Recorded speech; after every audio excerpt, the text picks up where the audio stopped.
En débutant, rappelons-nous un peu de ce que nous avons vu à venir jusqu'ici. Nous avons vu que la spiritualité du passé n'est pas garante de la spiritualité du futur. Nous avons vu que lorsque le cœur accorde plus d'importance à la terre, le ciel essuie un refus. On a vu également que le cœur du chrétien n'est jamais à l'abri de la possibilité du mal, jusqu'à ce qu'il parvienne au ciel. Lorsque la foi dépend d'un autre, l'absence de l'autre conduit généralement à l'abandon des choses d'en haut. Lorsque la foi que nous avons dépend d'un autre être humain et qu'on vient à l'Église parce que notre blonde vient à l'Église ou parce que notre chum vient à l'Église, généralement, quand il ou elle n'est plus là, on abandonne. Et c'est pourquoi que la foi doit reposer en Dieu. On a vu également que pour bien terminer, il nous fallait avoir une compréhension juste et correcte de la situation actuelle du croyant. J'ai marqué ici, cette situation inclut un corps de mort, une création déchue, une humanité en rébellion contre Dieu. C'est réellement là où nous sommes tous présentement. 2, elle comprend aussi l'arrivée du royaume de Dieu par la personne et l'œuvre de Jésus-Christ, l'entrée dans ce royaume par la nouvelle naissance et l'habitation du Saint-Esprit à l'intérieur de nous. De sorte que nous vivons notre vie en Jésus-Christ par la présence du Saint-Esprit dans un contexte déchu et en rébellion contre Dieu. Et troisièmement, l'expérience en même temps de ces deux conditions. Non seulement nous avons une société déchue, mais le royaume de Dieu est maintenant dans cette société par le Saint-Esprit qui est en nous. Et nous vivons dans les deux domaines présentement. Il n'y a pas un chrétien sur terre qui vit au ciel. M'avez-vous suivi? Il n'y a pas un chrétien sur terre qui vit au ciel. Wow, ben minute, dans Éphésiens chapitre 2, c'est marqué qu'on est déjà assis au ciel. Sais-tu que tu vas être une proie facile pour le diable si tu continues à penser ça? Et que tu vas être déséquilibré au niveau de ta vie? Parce que la réalité, c'est que Christ nous a sauvés dans ce monde. Et il a prié, Père, je ne te prie pas de les ôter, de les enlever du monde, mais de les garder du mal ou du malin. Notre réalité est une réalité tensionnelle. On vit dans une tension présentement.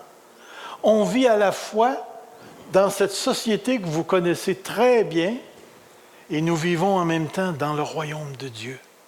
Et présentement, ces deux sont ensemble et ils sont en conflit jusqu'à ce que Jésus revienne. Et il y a présentement dans l'histoire une sorte de processus où le siècle présent mauvais, comme l'appelle l'apôtre Paul,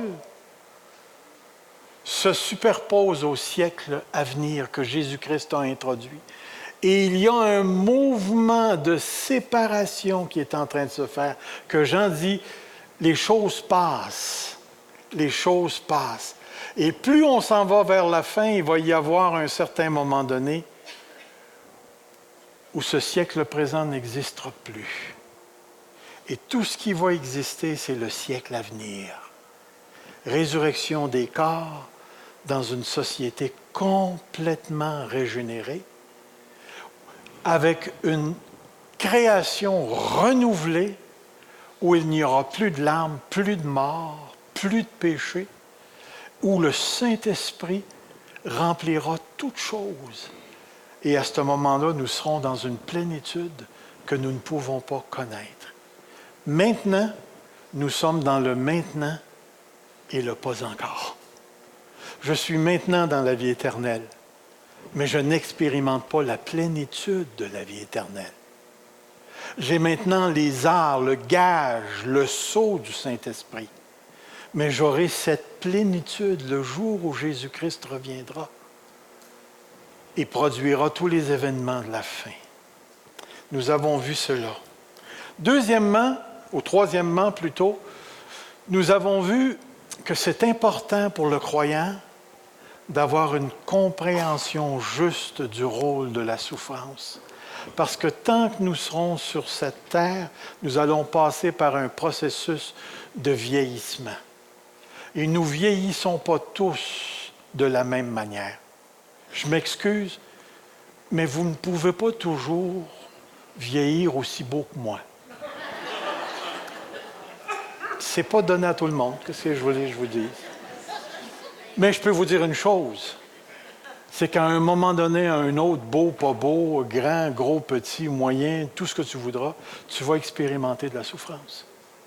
Que la souffrance soit psycho-émotionnelle ou qu'elle soit physique, qu'elle soit sociale, qu'elle soit politique, qu'elle soit financière, qu'elle soit au niveau du travail, administratif, la souffrance, elle est là. Elle a été introduite par le péché. Et comme tous nés dans le péché, nous expérimentons tous la mort spirituelle et la mort progressive du corps. Alors ne vous en faites pas, la souffrance est le lot de tous les croyants et de tous les êtres humains. Mais pour nous, les croyants, il est important de comprendre que la Bible a une philosophie de la souffrance. Parce qu'on a vu que la souffrance peut être pédagogique, c'est-à-dire que Dieu s'en sert pour enseigner. Elle peut être aussi corrective, elle peut aussi servir à la délivrance, elle est aussi évangélistique dans le sens que certains enfants de Dieu sont appelés à être des témoins martyrs pour rendre témoignage à un monde en rébellion contre Dieu. Et on a vu également que la souffrance, dans certains textes de l'Ancien Testament, surtout à travers l'histoire d'Israël, elle peut être punitive. C'est-à-dire que notre Dieu qui est juste ne tolère pas le péché et rend à chacun selon ses œuvres. Alors, d'avoir une compréhension de la souffrance avant d'entrer dans la souffrance, c'est tellement important. Tellement important. Parce qu'aujourd'hui, nous vivons à une époque où une certaine tendance évangélique, c'est de nier la souffrance. Comme j'ai entendu d'une personne, soi-disant pasteur, qui me disait les enfants de Dieu ne souffrent pas. Dieu ne veut pas la souffrance pour les enfants de Dieu. Et je me disais en moi-même, je ne voulais pas m'engager dans une conversation, mais je me disais, qu'est-ce que tu fais avec Pierre lorsqu'il dit « Vaut mieux souffrir si telle est la volonté de Dieu ». Puis qu'est-ce que tu fais de Philippiens qui dit « Il vous a été fait la grâce, non seulement la grâce de croire en lui, mais la grâce de souffrir pour lui ». Et l'apôtre Paul, je ne dirais pas qu'il est mon apôtre préféré, mais je vais certainement lui donner un bec quand je vais arriver au ciel. Parce que c'est un gars qui m'impressionne profondément. Il lui-même dit dans Colossiens, « J'ajoute les souffrances qui manquent au corps de Christ ». Puis en plus de ça, dans 2 Corinthiens chapitre 4, il commence à énumérer toutes les souffrances qu'il a vécues. Puis en plus de ça, dans son appel, Dieu va dire à Ananias, « Tu diras à Paul, je vais lui montrer tout ce qu'il devra souffrir pour le royaume de Dieu. » En tout cas, moi, je peux vous dire une chose. Quand j'ai lu ce texte-là, j'étais beaucoup plus jeune. Beaucoup plus jeune. Et aujourd'hui, je ne veux plus être apôtre. Puis savez-vous ce qui s'est passé quand j'étais un peu plus jeune? Je pense que je vous l'ai déjà raconté, hein? J'étais jeune chrétien zélé. Écoutez, dans le premier mois, j'avais lu le Nouveau Testament 6 fois. J'étais rendu que je témoignais à des curés, à des sœurs. Puis, mon ami, j'avais une mémoire, là, puis je leur citais les Écritures avec un gros manque de sagesse en passant. Puis à un moment donné, là, j'ai commencé à lire l'Ancien Testament, puis je suis arrivé sur le livre de Job. Et là, j'ai vu la fin du livre de Job. Mon oreille avait entendu parler, mais mon œil t'a vu. Et j'ai dit à Dieu, j'ai dit à Dieu, fais-moi vivre ce que Job a vécu. C'était l'année des Olympiques au Québec. Je suis rentré à l'hôpital avec 105 de fièvre. J'ai perdu tous mes cheveux. J'ai perdu 33 livres en 3 semaines. En plus de ça, un soir, les docteurs sont rentrés dans la chambre. Ils m'ont passé des fils à l'intérieur, puis le docteur a dit, « Madame Pinard, ce soir, votre fils, il passe ou il meurt. » Fait que pouvez-vous vous imaginer que je ne voulais plus vivre Job après ça? Parce que mon œil l'a vu, c'est-à-dire, mon oreille avait entendu parler de lui, mais mon œil n'a rien vu. Tout ça parce que Dieu est dans le processus de se servir de la souffrance pour prendre soin de ses enfants. Aujourd'hui, on va terminer sur ce thème-là avec un sujet qui est de toute importance, le sujet de la foi. D'ailleurs, c'est un sujet de l'heure. Pour la simple raison qu'aujourd'hui, la foi est principalement associée à la guérison physique. Et on entend parler de tous ces prédicateurs populaires qui nous disent d'avoir la foi. Et j'ai un fichu de problème avec leur approche, parce que la foi va beaucoup plus loin que la guérison. Ça ne l'exclut pas, mais ça va beaucoup plus loin. J'aimerais vous dire que la parole de Dieu nous donne 3 angles, dans un certain sens, pour parler de la foi. Vous avez ici les mots qui sont utilisés. Vous avez le mot pistis qui veut dire la foi, la confiance, conviction, garantie, assurance, engagement, qui se trouve être le nom. Vous avez l'adjectif pistos qui veut dire fidèle, croyant véritable. Et vous avez pisteo qui est le verbe croire, avoir foi, confier, se confier, enraciner. Alors la racine, c'est le mot P-I-S-T. Et cette racine-là, elle est très importante parce qu'elle est aussi bien appliquée à Dieu qu'aux hommes, qu'aux êtres humains. Et ce matin, on va prendre le temps d'élaborer ce concept de la foi qui nous est tellement précieuse. Et j'ai choisi ce matin de débuter avec le nom, la foi. La foi comme tradition, comme contenu, comme doctrine. Savez-vous que la foi a un contenu? Regardez le texte dans Jude 3. « Bien-aimés, comme je désirais vivement vous écrire au sujet de notre salut commun, je me suis senti obligé de le faire afin de vous exhorter à combattre pour la foi qui a été transmise aux saints une fois pour toutes. » Et ce qui est intéressant ici, c'est de se poser la question, qu'est-ce que Jude a voulu dire par la foi transmise une fois pour toutes? Est-ce que ça se transmet, la foi?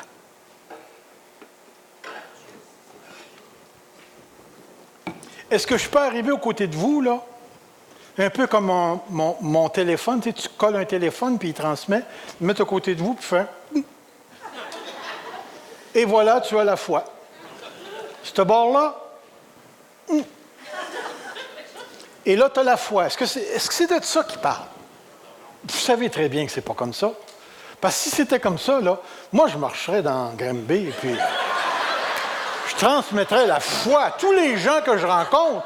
Il n'y aurait pas un restaurant où on n'aurait pas un déjeuner appelé le Saint.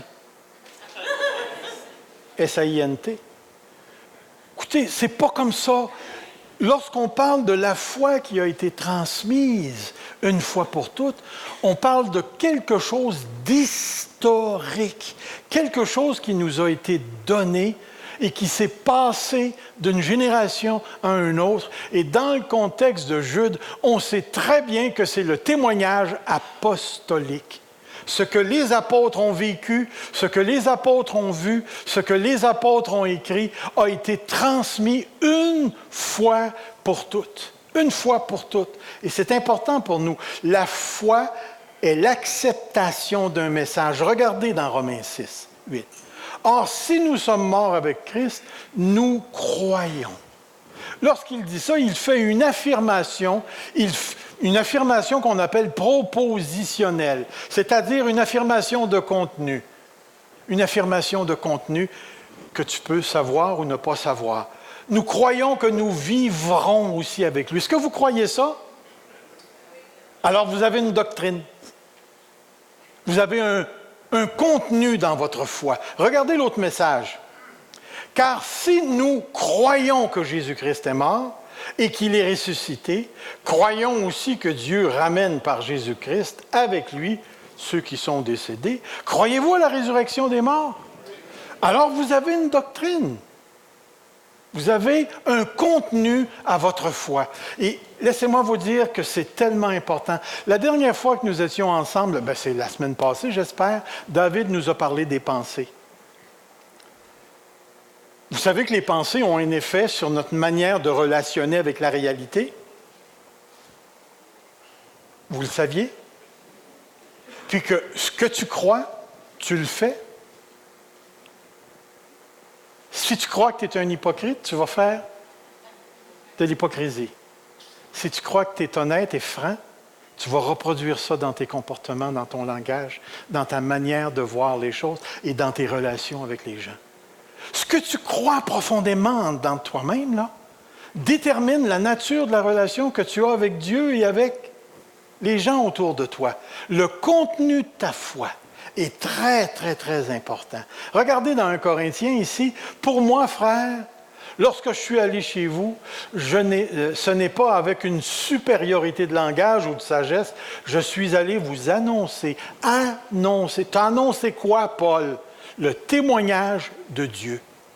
Le témoignage de Dieu. Et Paul, c'est quoi le témoignage de Dieu? C'est que Dieu a envoyé son Fils Jésus-Christ pour vivre et mourir pour nos péchés, pour ressusciter d'entre les morts, pour nous justifier devant Dieu. Et tout ça pour ceux qui croient afin qu'ils aient la vie éternelle et le pardon des péchés. Le témoignage qui a été transmis une fois pour toutes. Si vous avez une Bible, vous avez le témoignage de Dieu. Et ce n'est pas n'importe quel témoignage. C'est le témoignage que Dieu a voulu que nous entendions. Regardez ici, Dieu appuyant leur témoignage. Dieu a passé par la bouche des êtres humains qu'il a choisis pour nous transmettre le message salvateur, le message de salut, par des signes, des prodiges, divers miracles et par le don du Saint-Esprit distribué selon sa volonté. Tout ça pour accompagner le témoignage des apôtres. Galates, chapitre 3, verset 2. « Voici seulement ce que je veux apprendre de vous. Est-ce par les œuvres de la loi que vous avez reçu l'Esprit ou par la prédication de la foi? » Saviez-vous que la foi, ça se prêche? Je viens juste de le faire par la déclaration que Dieu nous a sauvés. Celui qui accorde l'Esprit et qui opère des miracles parmi vous, le fait-il par les œuvres de la foi, de la loi, ou par la prédication de la foi? Vous savez, c'est tellement important pour nous de réaliser que la foi a un contenu. La foi a un contenu. Si quelqu'un s'approche de toi et qu'il te demande « C'est quoi toi ta foi? Tu crois en quoi? » Qu'est-ce que tu vas lui dire? Aussitôt que tu vas ouvrir la bouche, tu es en train de déclarer le contenu de ta foi. Le contenu de ta foi. Le témoignage apostolique ou la foi transmise une fois pour toutes constitue l'autorité fondamentale et finale en toute matière de foi et de pratique. Comprenez bien, j'ai connu un pasteur, c'est vraiment triste à dire, qui contrôlait la conscience des membres de son Église. Qui contrôlait la conscience. Et lorsqu'un membre de l'Église voulait acheter une maison, il fallait qu'il lui demande la permission. Je vais aller plus loin que ça. Lorsqu'une personne voulait avoir un enfant, un couple, il fallait qu'il lui demande la permission. S'il vous plaît, ne perdez jamais votre intelligence au profit d'une confiance aveugle. L'autorité des pasteurs s'arrête à la parole. Et le contenu de la parole, c'est ce que nous sommes appelés à témoigner, à communiquer, à expliquer, à enseigner. Mais on va voir autre chose aussi. Le contenu de la parole est aussi notre éthique, notre morale. Mais s'il y a une chose qui me pue au nez, c'est lorsqu'au nom de la foi, on enlève au croyant sa liberté de penser pour lui-même, de faire ses choix devant Dieu. Pour la simple raison que moi, je ne veux pas être jugé pour vos choix. Chacun ses troubles. Et d'ailleurs, c'est bien marqué dans la parole, chacun rendra compte pour lui-même. Mais une chose qui est certaine, si notre foi a un contenu, ça veut dire qu'elle devient le critère de vérité. Non seulement elle devient le critère de vérité, mais elle devient le critère de vérité par lequel nous jugeons de tout. Un frère est venu me voir une fois, j'étais le 5e pasteur qui venait voir. Il voulait une approbation pour divorcer sa femme. Et ma première question, c'est: je suis quel nombre, moi? Où t'es venu? Savez-vous qu'après moi, il est allé en voir d'autres? Puis finalement, il est tombé sur un qui l'a cru et qui lui a donné la permission de divorcer. J'oublierai jamais aussi cet autre bonhomme qui est rentré dans mon bureau. J'étais à Actonville dans le temps. Puis il me rentre dans le bureau avec sa femme, puis il me dit: « Ah, moi, Serge, change ma femme. »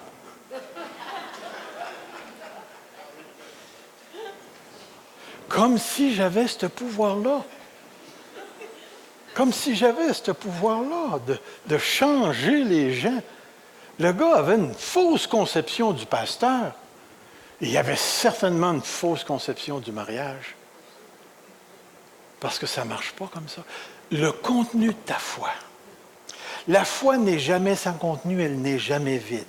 Ici, je donne 2 exemples que j'ai trouvés très intéressants. Lisez bien ça ici. Mes livres sont un handicap à l'expérience de l'esprit. Je possède une bibliothèque assez volumineuse. Alors, je suis assis à mon bureau et il y a soi-disant un frère qui connaît les choses de l'esprit. Il entre dans mon bureau, puis il pointe à toute ma bibliothèque et il dit: « C'est pour ça que tu n'expérimentes pas l'esprit. »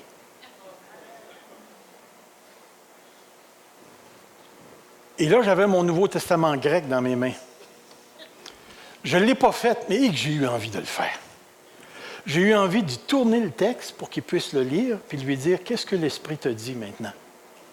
Peux-tu me traduire ça par l'Esprit, sans connaître la grammaire, la syntaxe, la morphologie, comment faire de l'analyse de texte, et surtout, connaître la langue pour être capable de la traduire? » T'es-tu en train de me dire, puis écoutez bien, t'es-tu en train de me dire qu'il faut que je sois niaiseux pour connaître les choses de l'esprit?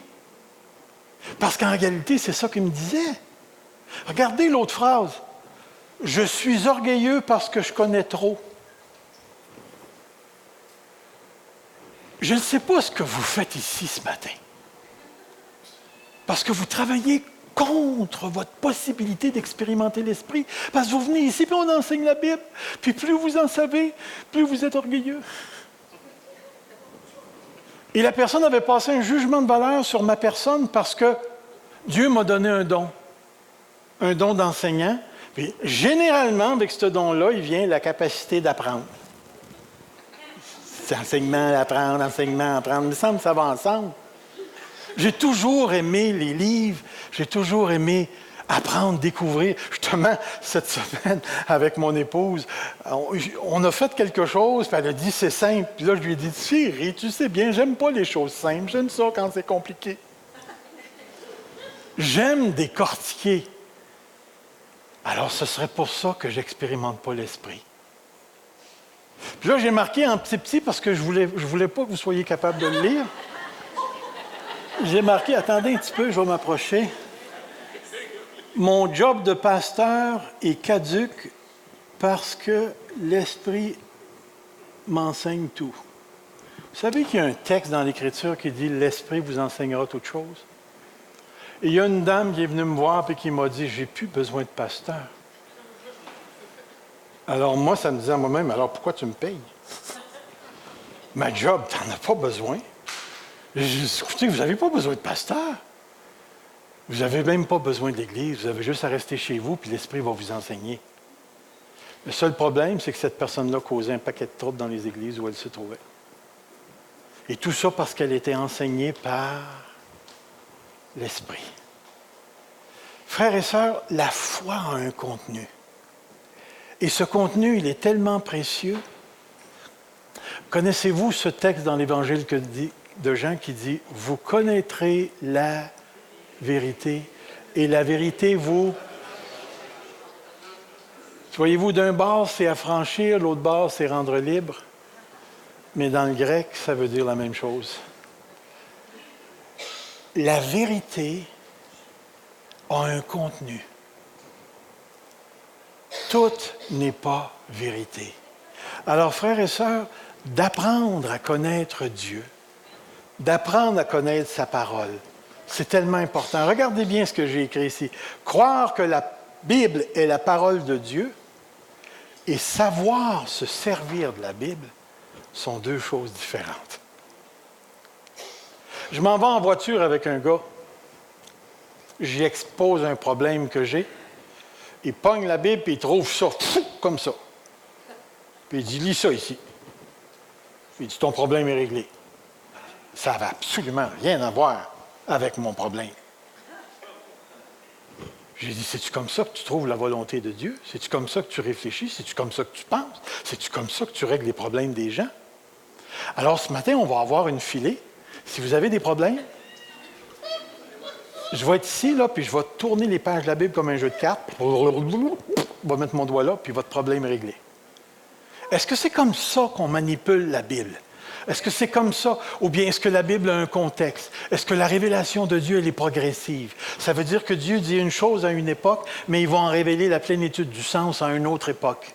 Est-ce que c'est vrai que Dieu nous a transmis un message dans une langue ancienne, même morte, le grec biblique? Est-ce que c'est vrai qu'il faut apprendre le grec pour être capable de traduire ça en français, en japonais, en anglais, ainsi de suite? Est-ce que c'est aussi vrai que l'Ancien Testament, il y a des choses qui sont finies? Est-ce que vous avez apporté votre mouton ce matin pour qu'on le sacrifie? C'est fini, fini. Mais est-ce qu'il y a de la continuité? Oui, il y a de la continuité. Comment cette continuité-là se fait? Laissez-moi vous dire, la Bible, c'est un livre merveilleux. Mais il y a des raisons pourquoi Dieu a donné des docteurs dans l'Église. C'est lui qui veut ça. Puis êtes-vous pour donner votre confiance à n'importe qui? Juste parce que le gars, il a un PhD? Écoutez, moi, j'ai connu des professeurs où... Oh, mon ami. Le travail que j'aurais dû faire dans leur cours, c'est de leur botter le derrière. L'arrogance avec laquelle ils enseignaient, même s'ils disaient la vérité, c'était... En tout cas, c'était pas pour un gars comme moi. Parce que l'enseignement de Dieu devrait apporter la paix, devrait apporter la connectivité entre les enfants de Dieu. La parole de Dieu doit apporter la tranquillité et surtout la communion avec Dieu et avec les uns les autres. Et c'est pourquoi, je vous le dis, c'est important de connaître le contenu de la Bible, mais de le connaître de la bonne manière. Crois-tu que la Bible... Crois-tu que la parole de Dieu est le témoignage ou la foi transmise une fois pour toutes? La réponse, c'est oui. Croyez-vous que tout ce que tu dis de la parole de Dieu est vrai? La réponse, c'est des fois. Est-ce que vraiment on connaît tout de la Bible? Savez-vous ce que c'est que le dispensationalisme? C'est ceux qui croient que Dieu a un programme pour l'Église et un programme pour les Juifs. Et que dans le chapitre 4 du livre d'Apocalypse, les chrétiens sont enlevés, l'Église est enlevée, puis le reste du livre est pour les Juifs. Et là, tu arrives au chapitre 20, il va y avoir un millénium, la reconstruction du temple, la réinstallation du sacerdoce, le roi David va être là, et les Juifs, pendant 1000 ans, vont régner, tralala, tralala, tralala. Mais savez-vous qu'il y a une autre gang qui s'appelle les amillianistes, qui eux autres ne croient pas ça du tout? Eux autres croient que le millénium, on est déjà dedans, que ça représente la période entre les deux venues de Jésus-Christ. Et savez-vous qu'il y a une autre gang qu'on appelle les prétéristes? Eux autres, ce qu'ils nous disent, c'est que toute l'Apocalypse, à l'exception de quelques prophéties pour la fin, a été réalisée avant l'an 70, à la destruction de Jérusalem, et que le livre de l'Apocalypse a été écrit pour la punition des Juifs. Et saviez-vous aussi une autre chose? Que tous ces gens-là sont vos frères et sœurs en Jésus-Christ. Ce sont des gens qui croient que Jésus-Christ est incarné, la deuxième personne de la Trinité. Ils croient à la Trinité, ils croient que Jésus-Christ est mort pour leurs péchés, qu'ils ont la vie éternelle. Mais ils ont un contenu tellement différent sur l'eschatologie, sur le retour de Christ. Êtes-vous calviniste ou arménien? Que les calvinistes s'assoient par là, que les arméniens par là. Puis qu'au centre, on est les calvériens. Voyez-vous, l'idée, c'est de croire que la parole de Dieu est la parole de Dieu, c'est vrai. Mais savoir se servir de la Bible, c'est toute une autre affaire. C'est toute une autre affaire. Et c'est pourquoi il nous faut vraiment comprendre que la foi que nous avons, la foi a un contenu fondamental qui est non négociable. Si tu ne crois pas que Jésus-Christ est le Fils de Dieu, qu'il est mort à la croix, qu'il est ressuscité d'entre les morts, il n'y a plus aucun autre moyen par lequel tu peux être sauvé. Tu peux aller voir Bouddha, tu peux aller voir, je ne sais pas, Krishna, tu peux aller voir qui tu voudras, mais c'est certain que tu n'iras pas au ciel. Pourquoi? Je suis le chemin, la vérité et la vie, et nul ne vient au Père que par moi. Alors tout ça, je prends le temps de marteler cette chose-là pour vous encourager à ne pas croire n'importe quoi. Prenez le temps de sonder les Écritures pour vous-même. Prenez le temps de développer votre connaissance de la Bible, votre connaissance de Dieu, afin que vous ne vous fassiez pas pogner avec une foi fragile. Vous savez qu'un des grands tests de la fin des temps, ça va être les miracles. Est-ce que vous saviez ça? C'est écrit dans la lettre aux Thessaloniciens, que Dieu enverra une puissance d'égarement, puis cette puissance d'égarement va se faire à travers l'Antichrist, qui va donner le pouvoir aux émissaires de faire des grands miracles. Puis aujourd'hui, on est tellement axé sur les miracles, sur la guérison, miracle, guérison, miracle, guérison, que les gens ne pensent plus à leur théologie, ne pensent plus au contenu de la Bible. Et certains enfants de Dieu vont se faire prendre. Juste parce qu'un gars fait des miracles, ça veut-tu dire qu'il est de Dieu? On va le voir dans quelques instants. On va le voir dans quelques instants.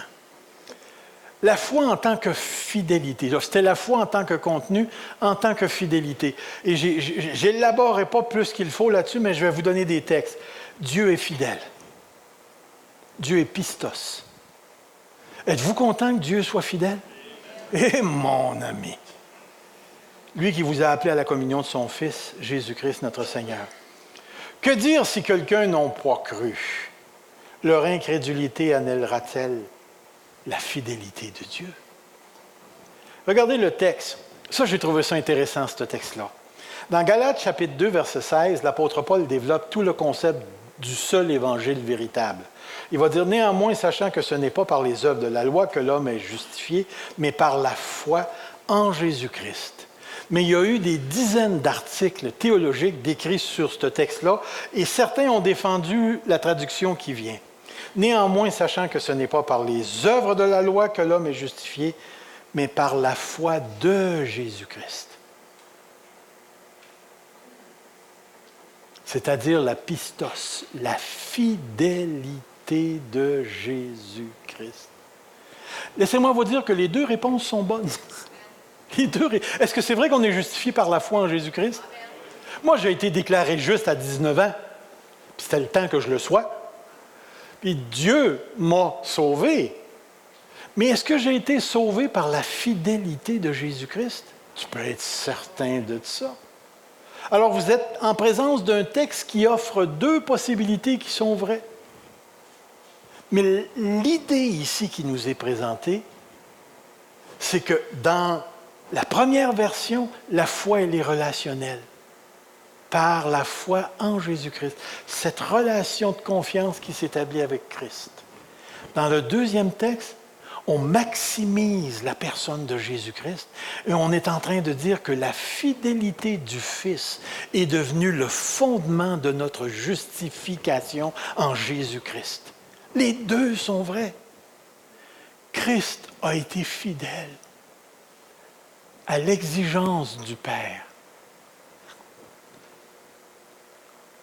Et aujourd'hui, je peux dire que je suis sauvé par la foi en Jésus-Christ. Et les deux textes sont véritables. Et regardez ici, il est appliqué aux croyants. Ni commettre le moindre vol, mais de se montrer toujours digne de confiance, se montrer fidèle, afin d'honorer pleinement la doctrine de Dieu, notre Sauveur. Appliqué à tous les gens. J'arrive à ce point ici, c'est le domaine particulier que je veux toucher, la foi relationnelle. Je l'ai appelé comme ça parce que c'est vraiment la foi, elle est aussi vue vraiment sous l'angle de la relation à Dieu. Faites-vous confiance à des personnes? Y a-t-il une personne, existe-t-il une personne en qui vous avez pleinement confiance? Puis dites pas Dieu, là. Un être humain.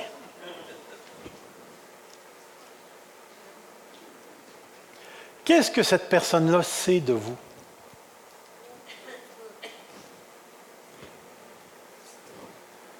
Moi, ma femme, elle sait tout de moi. Tout de moi.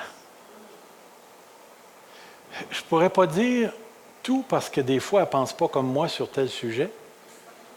Puis des fois, je ne dis pas ce que je pense. Mais elle sait tout ce qui a rapport à ma personne, mon passé, mon présent. Elle sait tout ce que j'ai dans mon cœur. Et c'est une relation tellement ouverte, tellement libre. Elle a tout ce qu'il lui faut pour me détruire. Sérieux. Mais elle a aussi tout ce qu'il faut pour m'édifier. Rendre la vie, comment est-ce qu'on dit ça? Épanouissante. Pourquoi? Parce que j'ai une foi relationnelle avec elle. J'ai une confiance sans réserve en mon épouse. C'est la personne qui, pour moi, connaît même les ombrages, les coins noirs, les portes que je tiens barrées pour les autres. Elle a la clé. Laissez-moi vous dire, ça fait une relation enrichissante. Et c'est pourquoi la foi relationnelle, mon ami, qu'elle est précieuse. Mon ami, qu'elle est précieuse. Deux textes qui disent ceci. Mes frères, mes sœurs, considérez comme un sujet de joie complète. Yahoo! Les diverses épreuves. OK, j'ai peut-être été trop loin, là. Auxquelles vous pouvez être exposés, sachant que la mise à l'épreuve de votre foi. Pourquoi est-ce que Jacques vise la foi? Regardez dans Pierre. Là, c'est peut-être un petit peu petit, Mais c'est parce que j'ai voulu saisir le contexte. Béni soit Dieu, le Père de notre Seigneur Jésus-Christ, conformément à sa grande bonté, il nous a fait naître de nouveau à travers la résurrection de Jésus-Christ pour une espérance vivante, pour un héritage qui ne peut ni se détruire, ni se souiller, ni se perdre, ni perdre son éclat. Il vous est réservé dans le ciel à vous qui êtes gardés par la puissance de Dieu au moyen de la foi. Pour le salut prêt à être révélé dans les derniers temps. C'est ce qui fait votre joie, mais maintenant, puisqu'il le faut, vous êtes pour un peu de temps attristés par diverses épreuves. Encore un contexte d'épreuve. Ainsi, la valeur éprouvée de votre foi. Pourquoi est-ce que la foi a-t-elle besoin d'être éprouvée? 2 raisons ici nous sont données. Sachant que la mise à l'épreuve de votre foi produit la persévérance. Dans certaines versions, la patience. Mais l'idée ici, c'est de porter un poids sur nos épaules qui est pesant pendant un certain nombre de temps. Il vous dit, mais il faut que la persévérance ou patience accomplisse une œuvre ou parfaitement sa tâche afin que vous soyez parfaitement qualifiés, sans défaut et qu'il ne vous manque rien. L'épreuve de la foi vise l'intégrité, c'est-à-dire que tous les morceaux soient rassemblés. Chez Pierre, ainsi la valeur éprouvée de votre foi, beaucoup plus précieuse que l'or qui est périssable et que l'on soumet pourtant à l'épreuve du feu, aura pour résultat la louange, la gloire et l'honneur lorsque Jésus apparaîtra. C'est-à-dire la participation à la promesse de Dieu, le retour de Christ. La foi est éprouvée pour que nous atteignions cette maturité, et la foi est éprouvée en vue de. Mais pourquoi la foi est-elle éprouvée? Vous savez, ces 3 aspects, les 3 aspects qu'on a vus, ça fonctionne ensemble ici. Croire, fidélité, foi, ça marche ensemble. Ça marche ensemble ici. Je ne sais pas si vous vous rappelez, j'avais déjà prêché sur une manière de comprendre la foi. Dans la foi, vous avez toujours un contenu. Mais vous avez toujours une personne qui vous communique le contenu. Vous avez toujours ça. Et ensuite, la personne qui communique le contenu de la foi à une autre personne invite la personne à se positionner par rapport au contenu que cette personne a donné. Vous vous rappelez, je m'étais servi de mon garçon. J'avais dit à mon fils, Ben, je t'emmène au McDonald's, c'est moi qui paye. Je ne sais pas si vous vous rappelez de ça. Puis Ben n'était pas très vieux, fait que la première chose qu'il a faite, c'est qu'il a sauté dans le char, puis il s'attendait que son père l'emmène au McDonald's, puis qu'il paye. Fait qu'imaginez-vous, Ben, là, quand j'arrive au McDonald's, puis je dis à mon gars, Ben, as-tu ton portefeuille? Pouvez-vous voir le problème? Puis là, après ça, une semaine après, j'ai dit, OK, Ben, je t'emmène au Burger King. C'est moi qui paye. Qu'est-ce que vous pensez que Ben a dit? T'as-tu ton portefeuille? Voyez-vous, il s'est positionné. Lorsque Dieu parle, sa parole devient le contenu. Et à toutes les fois que Dieu parle, il appelle l'être humain à prendre position par rapport à ce qu'il a dit. Dieu parle, ça devient le contenu, et ensuite, on se positionne. Dieu, vous a-t-il déjà parlé sur quelque chose dont vous ne lui avez pas fait confiance? Ou suis-je le seul dans cette assemblée? Vous savez, je trouve ça tellement intéressant. Moi, je suis consacré à Dieu, et là, le gars perd sa job. Puis là, il est comme une poule pas de tête qui court d'un bord puis de l'autre, au lieu de rester calmement et de s'en remettre à Dieu.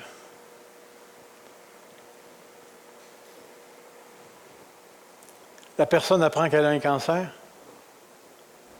puis là, tout de suite, elle court d'un bord puis de l'autre, trouver le guérisseur qui va faire, au lieu de mettre sa confiance en Dieu. Je ne sais pas, moi. Est-ce qu'il y a des gens qui ont fait confiance pour régler des problèmes d'Église? D'autres qui ont fait confiance pour des mariages branlants? Est-ce Est-ce que vous avez déjà vécu l'expérience de vous retrouver dans une situation aimez vos ennemis? Avez-vous déjà été dans cette situation-là? Moi, toutes les fois que je me fais couper sur la route, il faut que j'aime mon ennemi. Parce qu'en dedans, ça ne veut pas aimer. Ça veut plutôt, toi, petit point. L'idée ici, là, c'est que notre foi, et ce n'est pas pour rien qu'on utilise l'idée du feu, l'idée de l'épreuve. Vous savez ce que c'est que des scories? Les scories, c'est les déchets qui découlent du métal chauffé. Vous savez, mettons que vous mettez 1 once d'or dans le feu et que vous la purifiez par le feu et que... Allez-vous avoir plus d'or après? Vous allez encore avoir un once d'or. Mais quelle sorte d'or allez-vous avoir? De l'or beaucoup plus pur. Dieu éprouve la foi parce que la foi, c'est ce qui établit le lien entre Dieu et toi. Comprends ce que je viens de dire. Ce n'est pas la foi qui sauve, c'est Dieu. La foi, c'est le connecteur, c'est le moyen. Mais allez pas penser que la foi, c'est quelque chose que tu traînes dans ta poche, puis là, tu dis, OK, la foi, là, puis là, je me connecte par la foi, puis zzz, ça se connecte à Dieu, yeah! C'est pas comme ça que ça marche. La foi, c'est pogné après toi. Je vais même aller plus loin que ça. La foi, c'est toi. Pourquoi? Parce que la foi, c'est toute ta personne qui choisit elle-même de se positionner devant Dieu. La foi, ce n'est pas un bloc. C'est toi d'une certaine manière. C'est toi d'une certaine manière. Et je vais te dire, moi, d'une certaine manière, a réellement eu besoin d'être purifié pour que ma manière devienne sa manière.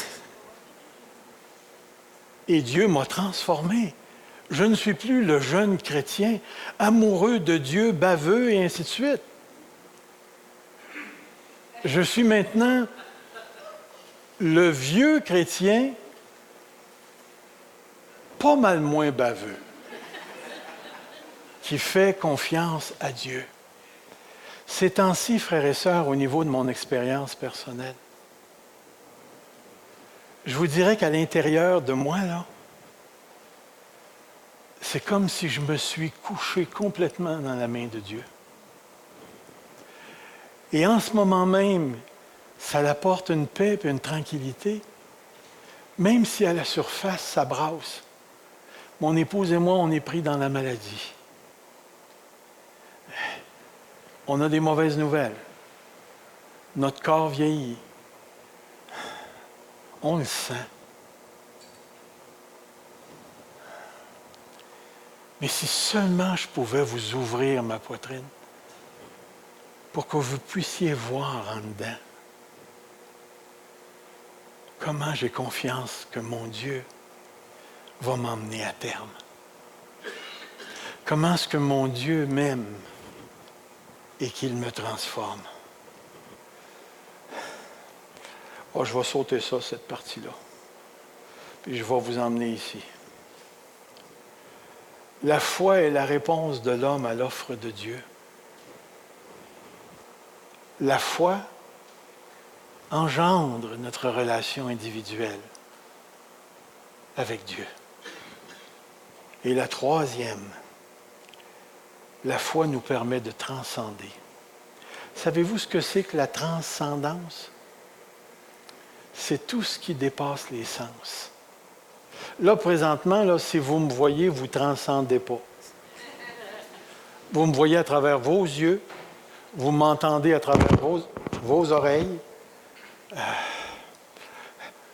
Nous vivons une expérience de sens présentement. Mais dès que vous priez, vous transcendez ce monde. vous entrez dans un autre domaine. Vous entrez dans la sphère de Dieu, dans la sphère de l'Esprit. Ce matin, on a chanté, on a adoré. Êtes-vous capable de prendre l'objet de votre adoration puis de le mettre sous un microscope? Ça ne se fait pas. Dieu n'est pas comme ça. À toutes les fois que vous rentrez en vous-même et que vous louez Dieu, vous transcendez, vous dépassez les sens. Et la foi nous permet ces expériences-là. Écoutez, les dons spirituels nous permettent de dépasser les situations actuelles. Les visions nous permettent d'entrer dans une sphère de l'esprit qui est bénissante, mais qui permet à l'homme de sortir de l'ordinaire. La foi, frères et sœurs, nous permet de rencontrer le Dieu qui ne se touche pas physiquement. Alors quand je vois le petit scientifique qui s'en vient me voir et qui me dit « Moi, je crois juste que je peux vérifier puisque je peux tester par les sens. » Mais je me dis en moi-même, mon gars, c'est tout ce que tu vas avoir.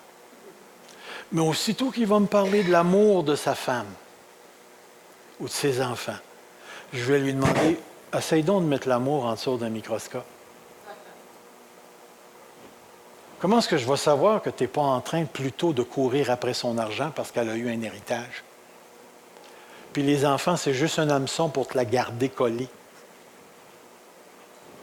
Parce que si je me fie au sens, tu es juste un gros morceau de viande qui se colle sur un autre morceau de viande. Mais aussitôt que tu es dans l'amour, tu dépasses quelque chose.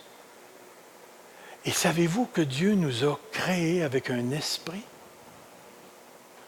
Une âme pour être capable de communier avec lui. Que Dieu, on est la créature qui se trouve à être capable de fonctionner dans les deux mondes. C'est pas naturel pour les anges de rentrer dans notre monde à nous. Mais c'est tout à fait naturel pour toi et moi d'entrer dans les deux mondes. Toi et moi, on a été faits par lui, pour lui et de lui. Nous sommes les êtres qui portons l'image de Dieu. Et à cause de cela, la foi, c'est toute la personne qui se remet elle-même entre les mains de Dieu. C'est pourquoi c'est tellement important, la foi, tout au long de notre pèlerinage terrestre. S'il y a une chose que Dieu veut nous apprendre, et quelqu'un justement me demandait, si tu avais une seule chose à enseigner, puis après ça, tu mourrais, là, puis tu t'en irais, j'ai dit, pas le fun, ta question. Mais elle est quand même provocatrice. Si j'avais une seule chose que je pouvais enseigner, une seule chose que je pouvais conseiller à n'importe quel chrétien, peu importe l'âge, devient totalement dépendant de Dieu. Et la seule façon de devenir totalement dépendant de Dieu, c'est que tu sois éradiqué de tout orgueil et de la peur. Et pour ça, Dieu doit enlever les scories qui sont encore dans ta foi. Seule une foi humble peut emmener une personne à s'humilier devant Dieu au point d'être capable de saisir que toute la surface de cette terre est passagère et que tous les événements aussi ébranlants et peurants qu'ils peuvent être ne changeront jamais la décision que Dieu a prise d'avoir une relation avec toi. Et à cause de ça, Même si un jour on devait devenir des martyrs placés devant un Platon avec un revolver sur la tempe en nous disant « tu renies », notre réponse, c'est « que ta volonté soit faite ». Frères et sœurs, j'aspire tellement ces temps-ci à dépasser mon corps et le corps de mon épouse. J'aspire tellement intérieurement à dire « c'est correct ». Je suis totalement entre les mains de Dieu. J'aspire, là je vais utiliser le beau mot parce qu'il est beau, à la béatification. Je veux voir Dieu. Je veux voir Dieu. Et je veux faire comme Paul, c'est pas que je suis arrivé, mais je cours. Ces temps-ci, ça court tranquillement, ça je peux vous le dire. Mais en dedans, ça ronne, ça. Je veux Dieu. Je sais que je ne peux pas le voir tant que je vais avoir ça. Mais Dieu a la capacité de s'accommoder à ma situation. Combien est-ce qu'il y en a qui ont déjà ressenti la présence de Dieu ici? Levez donc la main juste pour voir. Vous savez de quoi je parle? Une présence, là, qui te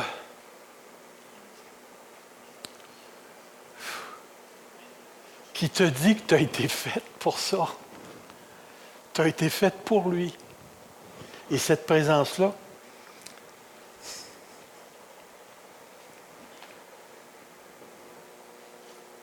tu la transcendes par la foi. Tu y touches.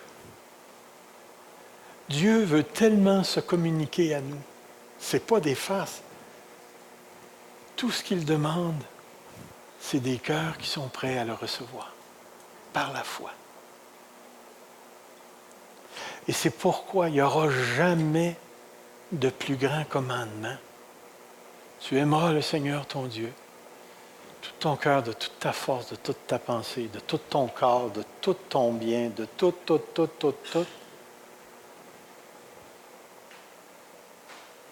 Parce que tu possèdes en toi la semence du divin par la présence du Saint-Esprit.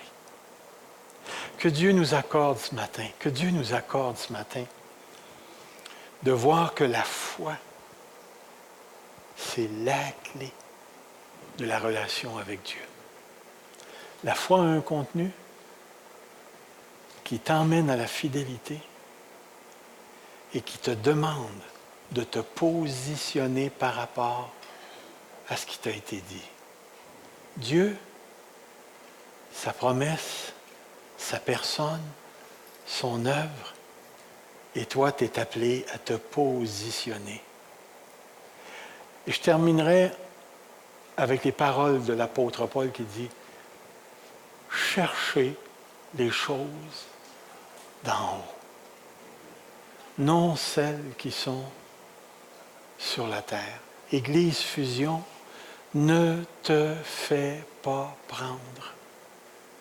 Ne te fais pas prendre dans un pays, un continent qui consomme les 3/4 de ce qui se passe au niveau des richesses terrestres ou ainsi de suite. Recherche le ciel. Recherche Dieu. Recherche sa présence. Recherche continuellement ici-bas à communier avec lui. Que ton être, ton cœur s'enivre de la personne de l'Esprit. Et que Dieu te fasse connaître la richesse de sa promesse et de sa présence. Prions Dieu. Seigneur Dieu, tu nous connais ce matin. Je t'aime, Seigneur. Et je le sais que je t'aime parce que tu m'as aimé le premier. Et tu nous as placés ici dans cette expérience humaine. Et aucun d'entre nous n'est séparé les uns des autres. Parce que tu veux que l'Église soit une communion comme toi, Père, Fils, Esprit, tu es une communion. Et Père éternel, Je te refais encore cette prière que j'ai faite à quelques reprises. Accorde à l'Église Fusion de vivre une expérience de l'amour de Christ qui surpasse toute intelligence. Quelque chose qu'on n'a pas encore vécu collectivement. Fais-nous voir Jésus-Christ comme on ne l'a jamais vu encore en Église. Fais-nous voir ton Fils glorifié. Fais-nous vivre une expérience de l'Esprit qui va nous dérouter, mais qu'on va reconnaître dans nos cœurs parce que nous connaissons ta voix. Augmente-nous la foi, Seigneur. Augmente-nous la foi. De sorte que, miracle ou pas, succès ou pas, argent ou pas, bien ou pas, nous puissions t'expérimenter toi et être transformés en la même image par le Saint-Esprit. Je bénis ton nom et je te prie de nous bénir de ta présence, même si ça devait changer toute notre manière de faire.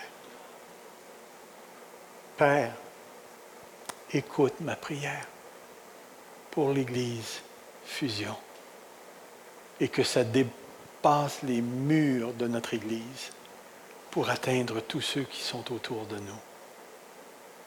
Et que j'ai hâte de voir ta face, Seigneur, la brillance de ta personne et de sentir, de ressentir la liberté de la résurrection dans un corps complètement rafraîchi, ressuscité, spirituel. J'ai hâte de voir mon beau-père et ma belle-mère. Tous ceux et celles que j'ai connus qui sont partis avant moi. J'ai hâte de voir le rayonnement de leur figure. Mais durant le temps qu'on est ici, accorde à l'Église Fusion la capacité de vivre ce qu'il nous est possible de vivre dans la situation où on se trouve, venant du ciel. Je te le demande parce que dans mon cœur, je crois que tu peux nous le donner, Seigneur. Dans le précieux nom de Jésus. Amen. Que le Seigneur vous bénisse.